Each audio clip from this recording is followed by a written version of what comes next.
HOA Karen called the cops on a black teen. She didn't know I'm a senior officer. Part 1. You don't forget the first time someone looks at your child and sees a threat instead of a human being. It was a quiet Sunday. Birds chirping, lawns buzzing, the usual hum of sprinklers and leaf blowers that makes the suburbs feel safe. My son Elijah had just turned 15. All he wanted that day was to ride his skateboard to the end of our cul-de-sac and practice a few tricks near the smooth concrete dip by the storm drain. He'd done it 100 times before. But this time, Karen was watching. And this time, she called the police on my son in our neighborhood, without warning, without cause, without even knocking on our door. I got the call on my radio just as I finished my shift. Suspicious blackmail, possible trespassing, suspect may be concealing stolen items. I heard the address and stopped breathing. It was mine. My name is Marcus Ellis. I'm 46, a lieutenant in the city police department, and I've served 22 years in uniform. I own my home outright. I coach middle school baseball. I drive a Ford Explorer and wear a wedding ring engraved with faith over fear. And apparently, none of that stopped a woman named Karen Donnelly from deciding my son didn't belong on the very street we've lived on for nearly a decade. We moved to Brookridge Commons 9 years ago. Quiet, planned community. Not technically under a formal HOA, but that didn't stop Karen and her little band of clipboard-wielding crusaders from forming what they called the Neighborhood Harmony Committee. She wore a fake embroidered patch, sent self-printed warnings about trash cans left out too long, held monthly compliance sweeps where she and 2 other retirees measured grass heights and documented blight. Most folks laughed it off. We did too at first. But Karen had a particular type of energy. She didn't like basketball hoops, or music with bass, or kids with brown skin, and now she had gone too far. I hit the lights on my cruiser and pulled onto our block faster than I should have. Dispatch was already patching through the call to Officer Ramirez, a rookie I'd trained last year. He hadn't arrived yet. I turned the corner and saw them, Elijah tall, slim, terrified, standing by his skateboard with his hands up. 2 neighbors on their porches filming, and Karen, pacing with her phone still in hand, shouting at dispatch. He was lurking by the mailboxes. He had something shiny in his hands. I think it was a knife. It was a wrench from his pocket repair kit. She was still talking when I stepped out of the cruiser in full uniform. Her eyes met mine and I swear time stopped. "You," she said, squinting. "Yes," I replied. "Me." Her voice faltered. "Officer Lieutenant Ellis." "Right. You live here." "My house," I said, pointing. "Right there." "My son," I added, stepping between them, "is Elijah. And this is going to be a problem." I looked down at my boy. His lips trembled. His eyes welled. "Dad, I didn't do anything."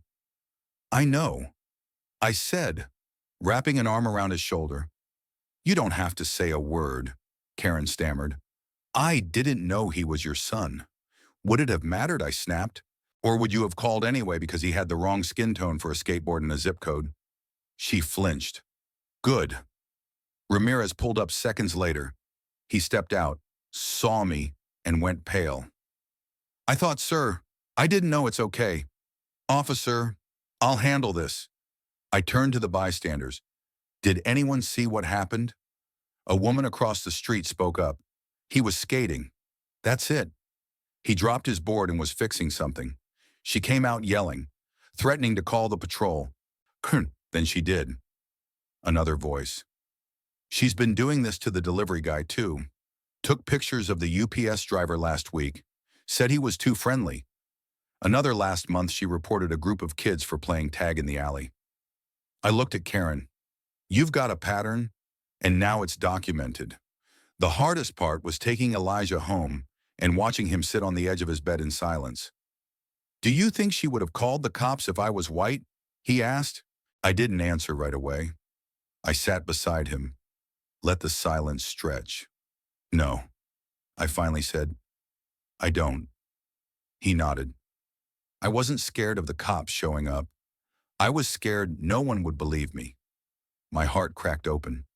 I believe you, I whispered. And now the whole neighborhood's going to hear your side. Because this wasn't just a misunderstanding. This was a moment, and it wasn't going to be buried under a fake report and a nervous smile. The next day, I filed an incident report, not just with the department, but with the city council. I requested an investigation into Karen's Neighborhood Harmony Committee and submitted a complaint of racial profiling under the state's new Community Equity Ordinance. Elijah didn't want to talk at first, but after seeing the videos neighbors posted hundreds of views, dozens of comments supporting him, he agreed to speak. He wrote a letter. I helped him practice. That Thursday, we both stood at the microphone at the city's open forum. My son took a deep breath. My name is Elijah Ellis. I'm 15 years old. I live here. I've lived here for 9 years. I was born here. I'm not a threat. I'm a student, a son, a skateboarder. What happened to me wasn't about rules. It was about how I looked. And I don't want this to happen to anyone else ever. The applause was real, not pity, rage. A Latina councilwoman stood up afterward. This is unacceptable. No child should be targeted for being where they belong. And no resident should act like they control the street with fear and a phone. That night, Karen's world began to unravel. Part 2. They say the uniform commands respect. But that night, watching my son try to explain his existence to a room full of adults who needed convincing, I realized something deeper. Respect built on fear isn't respect at all. And for Karen Donnelly, fear was the only thing she ever learned to wield. But now it was turning on her. The morning after Elijah gave his statement to the city council, I was asked to attend a special committee meeting on racial equity and neighborhood safety. This time, I wasn't just a concerned parent. I was a law enforcement officer and a witness. I walked in with a folder under my arm. Inside it were 17 documents, police call logs from the past 2 years, security footage timestamps from our street, witness statements from neighbors, a breakdown of Karen's incident reports, and a copy of the fake Neighborhood Harmony Committee handbook, complete with her signature at the bottom. She had filed complaints or made phone calls about Black or Latino individuals 11 times in under 14 months. Each one was dismissed or unsubstantiated. None of them involved any crime, and more than half were about children. At the meeting, the mayor leaned forward. Lieutenant Ellis, you're sure about these records? I pulled them myself. I said, verified by dispatch. This isn't bias, it's pattern. I slid a printed photo across the table. Karen on her porch, pointing her phone at 2 black kids riding bikes. She never even realized the motion-activated ring cam across the street had caught her saying, I'll have them gone by sundown. We don't need that kind of energy here. A chill went through the room.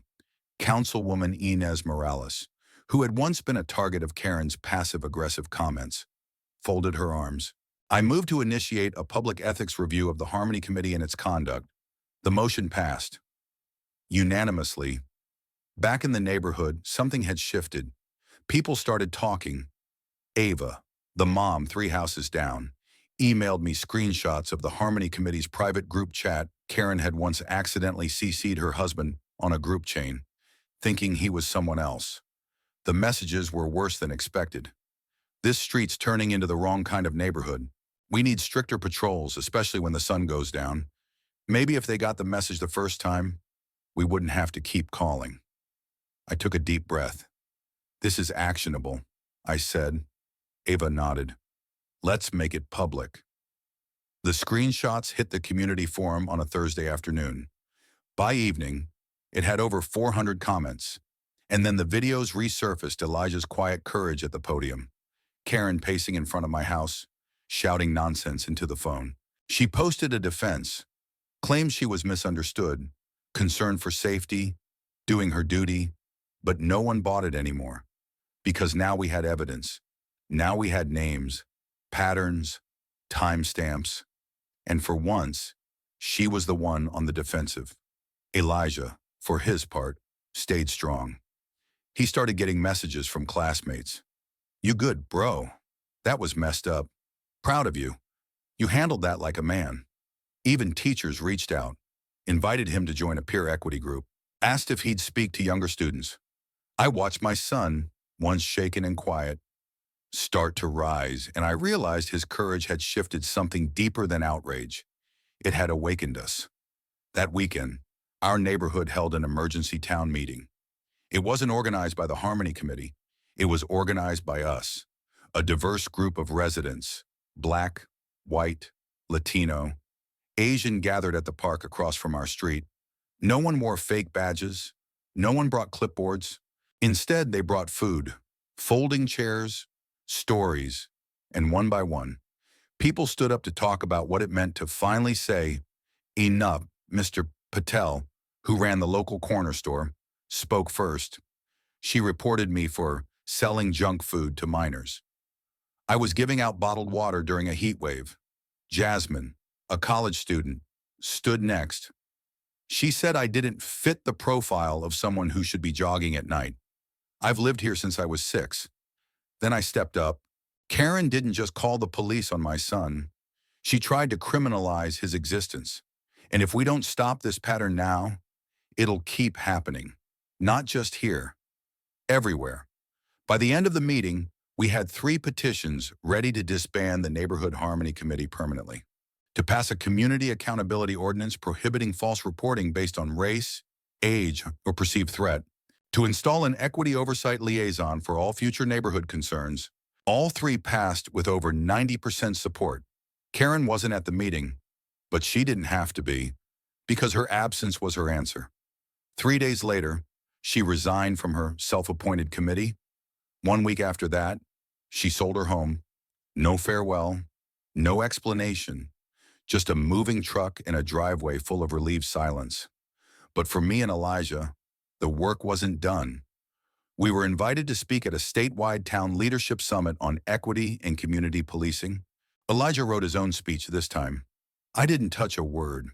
He stood in front of 200 people and said, they didn't see a kid. They saw a target. But that day didn't end in fear. It ended in truth.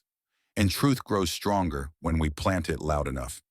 That night, he skated through our cul-de-sac again. No one stared. No one called. And when he landed a perfect trick near the storm drain, 3 neighbors clapped. 1 handed him a lemonade. Part 3. If you told me 6 months ago that our cul-de-sac, the same one where my son was nearly arrested for skating, would one day host a community barbecue celebrating diversity and youth leadership, I would have laughed. Not because I didn't believe in change, but because I'd seen how deep the rot ran. When Karen left, it felt like an exhale. A tightness unclenched. But peace doesn't grow in a vacuum. If you want new roots, you've got to plant something better. That's exactly what we did. The first step was Elijah's idea. He came into the kitchen one morning, holding a folded piece of paper. I was making eggs, half listening to the radio, when he slid it across the counter. What's this? He shrugged. A plan. I opened it. It was a flyer mock-up titled Reclaim the Block, a day for us, by us. Below it, skate, paint, speak, eat, grow. He looked nervous. What if nobody shows up? I smiled. They will, and if they don't, we'll do it anyway. We had 2 weeks to get it ready. Elijah rallied his friends' kids who used to skate in the shadows of garages and behind shopping centers. Jasmine from the college designed a mural outline. Ava organized the food trucks. Deshaun got his cousin's DJ set up. I coordinated with the city. We closed off the block for 6 hours on a Saturday. Some neighbors raised eyebrows, but most of them cheered. And when the day arrived, something remarkable happened. Kids skated freely through the street. Teens spray-painted community-inspired art on temporary wooden panels. Neighbors shared meals under tents. There was a poetry mic, a voter registration booth, a table full of free books about identity, justice, and empowerment. In the middle of it all, Elijah stood on a crate, holding a mic. He didn't read a speech. He told a story. The day Karen called the cops on me, I thought I'd stay afraid forever. But something else happened. I learned how loud truth is when people listen. I learned how much power a skateboard has when it rolls forward. And I learned that the street belongs to all of us, not just the ones with clipboards. Applause echoed, cameras flashed, And across the street, I saw Miss Langston, the oldest resident on the block, wipe her eyes and whisper, "About time." Later that night, as the sun set, we gathered by the mural. The kids had finished it, a wide portrait of a smiling boy on a skateboard, arms outstretched like wings, surrounded by bold text that read, "We belong here." I stood beside Elijah, quietly. "You proud?" he asked. "Of the mural?" I joked. He smirked. "Of me." I looked at him, taller than me now, wiser than I'd been at his age, and more courageous than I ever had to be. "I've always been proud of you," I said, "but today, I'm learning from you." The ripple didn't stop on our street. Photos from Reclaim the Block were picked up by a local journalist. Then the state rep's office called. They wanted to honor Elijah and the event's organizers at the next citywide youth forum. Elijah agreed, but on one condition: don't just give us a certificate, give us a place to keep growing. They did. 3 weeks later, the city approved funding for a youth equity and expression center in the underused rec hall on Pine Street. Skate ramps, art supplies, community meeting rooms, all because one black kid refused to let a racist lie define him. Meanwhile, the city quietly finalized sanctions against the Neighborhood Harmony Committee, though never officially recognized. Its pattern of targeted complaints and abuse triggered new ordinances. False racialized reporting now came with community service penalties and public transparency records. Unregistered pseudo-HOA entities were barred from collecting dues or enforcing neighborhood rules. An equity liaison was appointed to every district, someone who would mediate complaints before they became police calls. The liaison for Brookridge Commons, Ms. Morales, the councilwoman who'd stood up for Elijah that night. It didn't stop bigotry. We weren't naive, but it put it on notice, and that was enough for now. One quiet evening, a new family moved in at the corner house where Karen used to live. Black couple, 2 kids, wide smiles. I helped them carry boxes. They paused when they saw the mural. The father asked, "Did you all do that?" I nodded. "The whole block helped." His wife smiled. "Looks like we picked the right street." Elijah skated past just then, did a clean ollie, and landed like nothing. The daughter clapped. I caught my son's eye. He smiled just a little, and I knew he'd seen it too. The street didn't just belong to him, it had become him. Part 4. I used to believe my badge was the most powerful symbol I could carry, but now watching Elijah glide down our street on his skateboard past murals, neighbors, and a new youth center, I realized something much stronger. Belonging? It didn't need rank, it didn't need medal, it needed roots, voices, presence, and a board rolling forward. 6 months after Reclaim the Block, the city invited us to present our initiative at the Regional Community Leadership Summit. They wanted to hear how a racist phone call became a movement, how fear was turned into action. Elijah didn't even flinch. He had grown into a leader, effortlessly navigating crowds, holding space for others. He wore a hoodie and sneakers, still skated to the mic. And when he opened his mouth, he made the room listen. You think a street is just pavement, but it's not. It's where people build trust. It's where kids figure out who they are without looking over their shoulder. A lady called the cops on me for standing where I was supposed to be. But today I stand here because that moment didn't define me. It lit a fire. We didn't just reclaim a block. We reclaimed the right to exist, to ride, to grow. They gave him a standing ovation. And when the mayor came up to speak next, he started with one line. Let the record show, this young man turned injustice into infrastructure. From there, the ripple became a wave. Reclaim the Block chapters began forming in other towns. Elijah created a simple toolkit: how to plan a street reclamation day, how to engage city leaders, how to document injustice without becoming consumed by it. We had never intended to go beyond Brookridge Commons, but stories started pouring in. A boy in Kansas who launched a Paint the Pavement project after being profiled outside a grocery store. A girl in Virginia who started a mural club for immigrant teens. A group of students in Chicago who turned a chain-link fence into a living wall of art and testimony. Each one carried a skateboard or a spray can or just a dream? And all of them sent messages like, we saw what Elijah did, so we did it too. Meanwhile, back home, our own neighborhood kept growing. The community board was redesigned with the help of teens. The equity liaison, Miss Morales, started hosting listening walks, monthly strolls, through streets where folks could voice concerns without fear of judgment or retaliation. We built our own database of resources, recruited speakers, connected parents and teens. Elijah's mural, still there, still bold, still inspiring. It had become a landmark. And then came the press. A documentary crew reached out. They wanted to profile Elijah's story. At first, he hesitated. I'm not trying to be famous. You won't be. I said, you'll be heard.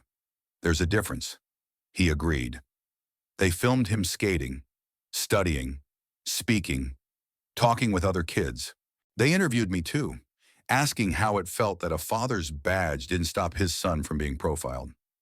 I paused, then said, the badge gave me the tools to respond, but it was the board and the boy who wrote it that changed things. A year after the incident, our city held its first Youth Justice Week, and they asked Elijah to close it out. He took the stage, no paper, no notes. I'm not here to tell you what's broken. You already know. I'm here to tell you what we built. A mural, a center, a movement. We planted it where fear used to live, and now it grows taller than the walls that tried to keep us out. They gave him a medal. He handed it to the kid sitting in the front row and said, you're next. At home, life was quieter but better. We had new neighbors who asked questions, who showed up, who listened. Elijah started mentoring. His younger cousin joined the mural team. I helped coordinate safety trainings for other officers on de-escalation and bias accountability. The badge stayed on my chest, but I wore it differently now, because I'd seen firsthand that policy without empathy is just paperwork. One night, I asked Elijah, do you ever think about her, Karen? He thought a moment. Yeah, he said, but not with hate, just like she was part of a test. A test. He nodded. To see how loud we were willing to be. I smiled, and he shrugged. I think we passed. On the anniversary of that day, the day she called the cops on him, we hosted a skate jam and open mic. Not to dwell, to celebrate. Kids painted a new section of mural, a skateboard flying above a fence, trailed by flowers. A boy with braces read a poem, I roll because I can. I ride because I will. I rise because no one else gets to say when I stop. Elijah stood beside me, older now, calmer, still rolling. He turned and said, Dad, we made the street ours. And I said, no, son, you made it everyone's. We didn't ask for a spotlight. We asked for space. We didn't seek conflict. We sought belonging. But when our presence was questioned, we chose to answer loudly. If someone ever tells you that you don't belong, paint the truth, speak your story, ride forward, and make sure the whole block hears your wheels. Because justice doesn't always wear a badge. Sometimes it rolls in on 4 wheels and a dream. The end.